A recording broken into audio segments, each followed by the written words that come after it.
میرے بھائیو، صحیح مسلم میں ایک حدیث ہے کہ اللہ کے محبوب صلی اللہ علیہ وآلہ وسلم کی خدمت میں ایک دفعہ سیدنا جبرائیل علیہ السلام بیٹھے ہوئے تھے، تو اچانک انہوں نے اوپر ایک زوردار آواز سنی تو اپنا سر آسمان کی طرف اٹھایا اور عرض کیا کہ یا رسول اللہ صلی اللہ علیہ وآلہ وسلم، آج آسمان کا ایک ایسا دروازہ کھولا گیا ہے جو آج سے پہلے کبھی نہیں کھلا، اور اس میں سے ایک فرشتہ نازل ہوا ہے جو آج سے پہلے کبھی بھی دنیا میں نازل نہیں ہوا۔ پھر اس فرشتے نے اللہ کے محبوب صلی اللہ علیہ وآلہ وسلم کی خدمت میں سلام عرض کیا، اور سلام عرض کرنے کے بعد اس نے کہا کہ اے اللہ کے محبوب صلی اللہ علیہ وآلہ وسلم،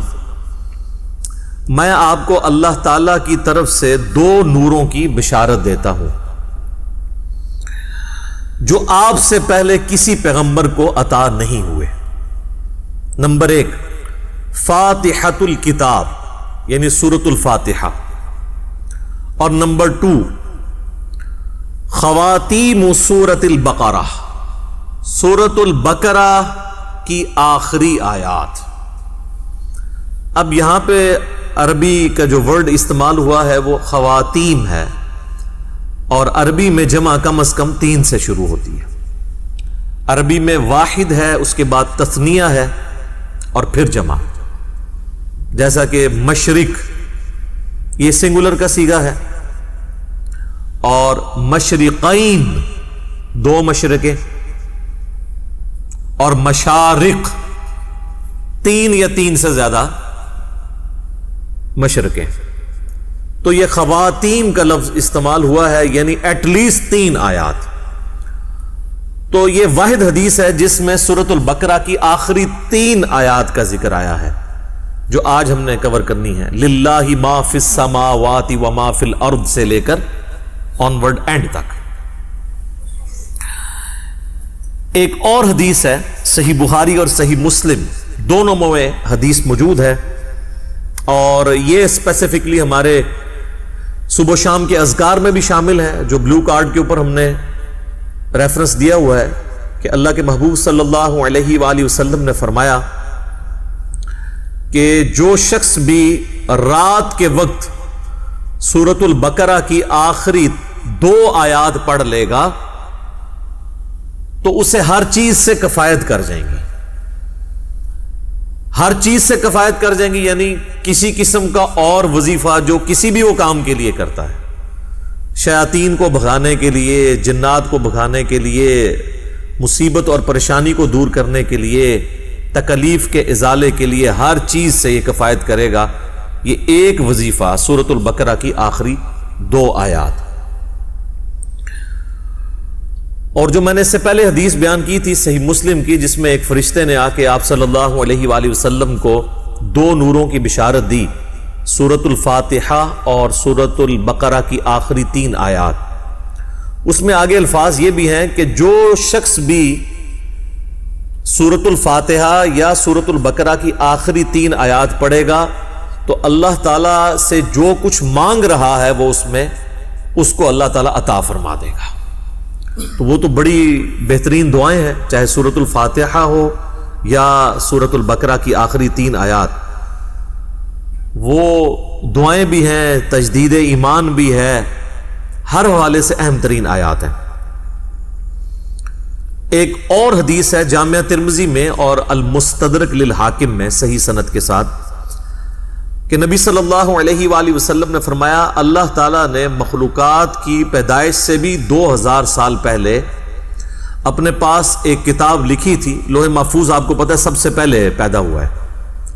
جامعہ ترمذی میں حدیث ہے کہ اللہ تعالیٰ نے سب سے پہلے قلم کو پیدا کیا اور پھر فرمایا لکھ جو کچھ ہو چکا اور جو کچھ ہونے والا ہے، یعنی اس کے بعد لوح محفوظ پیدا ہوا، اور جو کچھ ہو چکا یعنی قلم کی اپنی پیدائش، اور قیامت تک ہونے والی جو تقدیر سے ریلیٹڈ چیزیں تھیں، ایک ایک ٹائنیز ڈیٹیل اللہ تعالیٰ نے لوح محفوظ میں وہ قلم سے لکھوا دی۔ تو وہ جو اللہ تعالیٰ کے پاس ہارڈ ڈسک ہے بڑی، جس میں ہر چیز اللہ تعالیٰ نے ریکارڈ کی ہے مخلوقات کی پیدائش سے 2000 سال پہلے، اس میں اللہ تبارک و تعالیٰ نے جو آیات درج فرمائی تھی ان میں سے آخری 2 آیات سورۃ البقرہ کی نازل فرما کر سورۃ البقرہ کو مکمل کیا۔ یہ کوئی عام آیات نہیں ہے۔ ایک اور حدیث ہے سنن نسائی الکبریٰ کے اندر، فضائل قرآن والا جو چیپٹر ہے، امام نسائی کی 2 کتابیں ہیں، بیسیکلی تو ان کی کتاب ایک ہی ہے، سنن نسائی الکبریٰ، جس کی تلخیص کر کے سنن نسائی الصغریٰ لکھی گئی، جو ہم سنن نسائی جسے کہتے ہیں۔ ان کے شاگرد تھے امام ابن السنی، انہوں نے اس کو کم کیا تھا۔ وہ جو اوریجنل کتاب ہے اس میں آلموسٹ 12,000 احادیث ہیں، اس میں کئی ایک چیپٹرز الگ سے بھی اردو زبان میں پرنٹ ہو چکے ہیں۔ وفات النبی ایک چیپٹر ہے، خصائص علی اسی کا چیپٹر ہے، فضائل قرآن اس کا چیپٹر ہے، عمل الیوم واللیلہ صبح و شام کے اذکار اس کا چیپٹر ہے، سنن نسائی الکبریٰ۔ اس میں جو فضائل قرآن چیپٹر ہے اس میں یہ حدیث موجود ہے کہ اللہ کے محبوب صلی اللہ علیہ وآلہ وسلم فرماتے ہیں کہ اللہ تعالیٰ نے مجھے اپنے عرش کے نیچے جو خاص خزانہ ہے اس میں سے سورۃ البقرہ کی آخری 2 آیات عطا فرمائی جو مجھ سے پہلے کسی پیغمبر کو نہیں دی گئی۔ اور یہ جو آخری الفاظ ہیں نا کہ مجھ سے پہلے کسی پیغمبر کو نہیں دی گئی، یہ صحیح مسلم میں بھی الفاظ موجود ہیں جو میں نے پہلی حدیث بیان کی۔ ان آیات کی فضیلت کے لیے یہ چیز بھی بڑی اہم ہے کہ یہ آیات اس دنیا میں نازل نہیں ہوئی اللہ کے محبوب صلی اللہ علیہ وآلہ وسلم پر، بلکہ شب معراج نازل ہوئی ہیں آسمانوں پر۔ صحیح مسلم کے اندر موقوفاً ابن مسعود رضی اللہ تعالیٰ عنہ کی حدیث ہے، یعنی ان کا قول کہ شب معراج اللہ تعالیٰ نے اپنے محبوب صلی اللہ علیہ وآلہ وسلم کو 3 انعامات دیے تھے۔ نمبر 1 5 نمازیں، نمبر 2 سورۃ البقرہ کی آخری 2 آیات، اور نمبر 3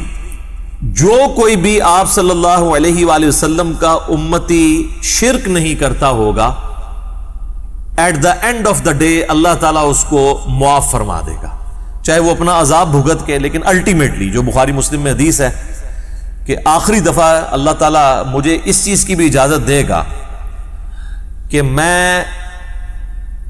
دوزخ میں سے اس شخص کو بھی نکال دوں جس کے دل میں رائی کے دانے کے برابر بھی ایمان ہے، یعنی جس نے،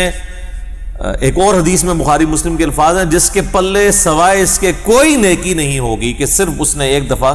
کلمہ پڑھا ہوگا۔ لیکن یہ بالکل اینڈ پہ ہے، یعنی یہ نہیں ہے کہ یہ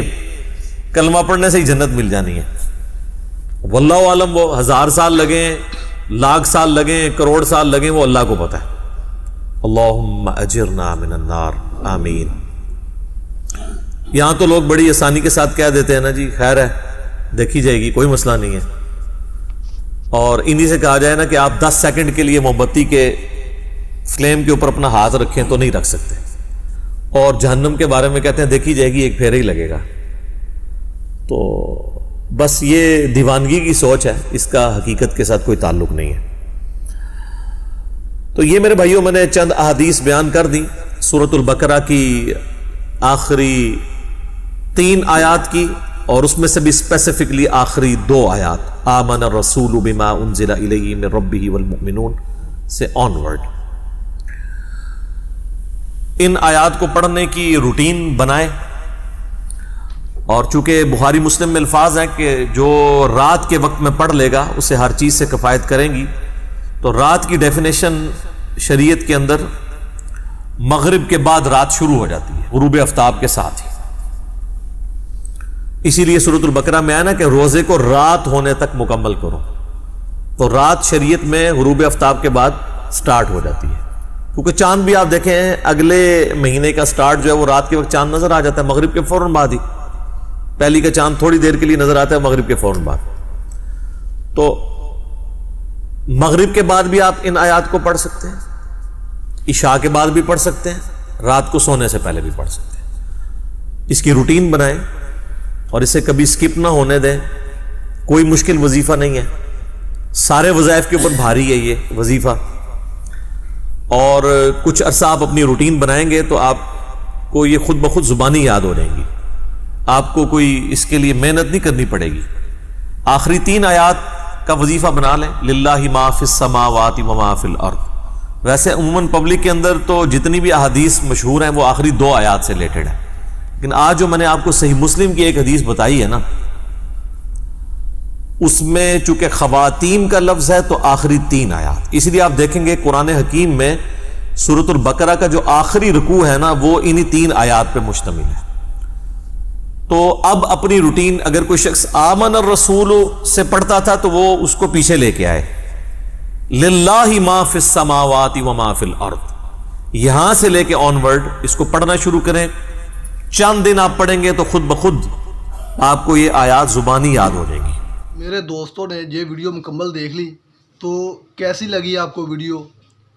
امید کرتا ہوں کہ آپ کو اچھی ویڈیو لگی ہوگی. آپ کے علم میں اضافہ ہوا کہ نہیں ہوا, آپ ہمیں کمنٹس کر کے بتائیے گا. اور ایسی اچھی ویڈیو دیکھنے کے لیے ہمارے چینل کو سبسکرائب کیجیے گا. اوکے, اللہ حافظ.